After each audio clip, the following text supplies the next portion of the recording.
ಮೂರು ದೊಡ್ಡ ಸಂಸ್ಥೆಗಳ ಒಂದು ರೈಲ್ವೆ ಭಾರತದ ಇಂಡಿಯನ್ ಮಿಲಿಟರಿ ಕಾಯ್ದೆ 18 ಲಕ್ಷ ಎಕರೆ ಇದೆ. ನಮ್ಮ ದೇಶಕ್ಕಾಗಿರುವಂತ ಸೈನಿಕರ ಒಂದು ರಕ್ಷಣೆಗಾಗಿ 18 ಲಕ್ಷ ಎಕರೆ.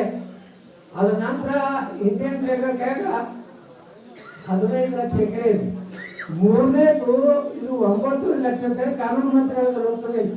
ಆದ್ರೆ ಮೊನ್ನೆ ನಮ್ಮ ಜಾಯಿಂಟ್ ಪಾರ್ಲಿಮೆಂಟ್ ಕಮಿಟಿ ಚೇರ್ಮನ್ ಬಂದಿದ್ರ ಜಗದಾಂಬಿಕಾ ಪಾಲ್ ಅವರು ಹೇಳಿದ್ರು ಇವತ್ತ 38 ಲಕ್ಷ ಎಕರೆ ಇವ್ರು ಟ್ರಿಬ್ಯುನಲ್ ಕ್ಲೇಮ್ ಮಾಡ್ಲಕತ್ತಾರ. 38 ಲಕ್ಷ ಅಂದ್ರೆ ಇಡೀ ಪಾಕಿಸ್ತಾನ ಕೂಡಿ 9 ಲಕ್ಷ ಎಕರೆ ಐತಿ ಅಂತ 3 ಪಾಕಿಸ್ತಾನ ತಪ್ಪು ಈಗ ಅವ್ರು ಕ್ಲೇಮ್ ಮಾಡ್ಲಕತ್ತಾರ. ಯಾರು ಅಂದ್ರ ಈ ವ್ಯವಸ್ಥಿತವಾಗಿ ಲ್ಯಾಂಡ್ ಫ್ರೀ ದೇಶನಾಗ ಇರ್ತದೆ. ಅದ್ರ ವಿರುದ್ಧ ನೀವೆಲ್ಲ ಮುಂದಿನ ದಿವಸಗಳಲ್ಲಿ ನಾವು ಪ್ರಧಾನಮಂತ್ರಿಗಳಿಗೆ ಪಾರ್ಲಿಮೆಂಟ್ಗೆ ಶಕ್ತಿ ಕೊಡ್ಬೇಕಾದ್ರೆ ನೀವೆಲ್ಲರೂ ಜನಾಂದೋಲನ ಮಾಡಬೇಕನ್ನೋ ಉದ್ದೇಶದಿಂದ ಬಂದಿದ್ದೀವಿ. ಈ ಭಾಗದಲ್ಲಿ ಕಾಂಗ್ರೆಸ್ ಎಂಪಿಗಳಿಗೆ ನಾ ಹೇಳಿಕೆ ಎಚ್ಚರಿಕೆ ತಗೊಳ್ಳಕ್ಕೆ ಬಯಸ್ತಾ ಇದ್ದೀನಿ. ಒಂದು ವೇಳೆ ಈ ವಕಫ್ ಕಾನೂನಿನ ವಿರುದ್ಧ ಓಟ್ ಹಾಕಿದ್ರೆ, ವಕಫ್ ಕಾನೂನಿನ ತಿದ್ದುಪಡಿಯ ವಿರುದ್ಧ ಓಟ್ ಹಾಕಿದ್ರೆ ನೀವು ಒಂದು ಊರಾಗೂ ಒಂದು ಎಂಪಿನ ಬಳಸಿಕೊಡ್ಬೇಡಿ.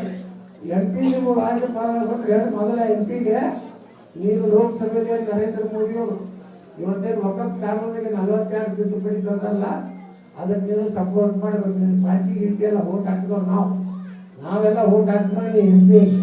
ಇದು ನೀವು ಪ್ರತಿಯೊಂದು ಹಳ್ಳಿ ಚಾಲು ಮಾಡಿ, ಯಾರು ಹಂಚ್ಬೇಡ್ರಿ. ಎಲ್ಲೆಲ್ಲಿ ಕಾಂಗ್ರೆಸ್ ಎಂಪಿಗಳು ಅದಲ್ಲ ಅದು ಮೊದಲೇ ಪ್ರಶ್ನೆ ಇದೆ ಕೇಳಬೇಕು. ವಕಫ್ನ ವಿರುದ್ಧ ಯಾಕೆ ಮಾಡಕತ್ತೀರಪ್ಪ? ಅವ್ರು 38 ಲಕ್ಷ ಎಕರೆ ಕೇಳಕತ್ತಾರ.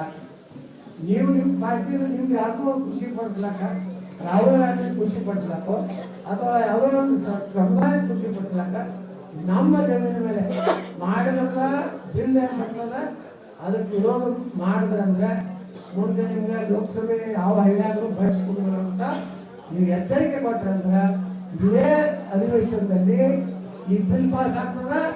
ಯಾರ್ಯಾರು ಉಂಟಾರಿಗಳು ಮಠ ಮಂದಿರ ಗುಡಿ ಗುಂಡಾರ ಸರ್ಕಾರಿ ಜಾಗ ಎಲ್ಲೆಲ್ಲಿ ವಕಫ್ ಮಾಡ್ಯಾರ ಅದನ್ನ ಸಂಪೂರ್ಣ ತೆಗೆಯುವಂತ ಕೆಲಸ ನಾವೆಲ್ಲ ಟೀಮ್ಗಳು ಮಾಡ್ತೀವಿ ಅಂತ ಹೇಳಿ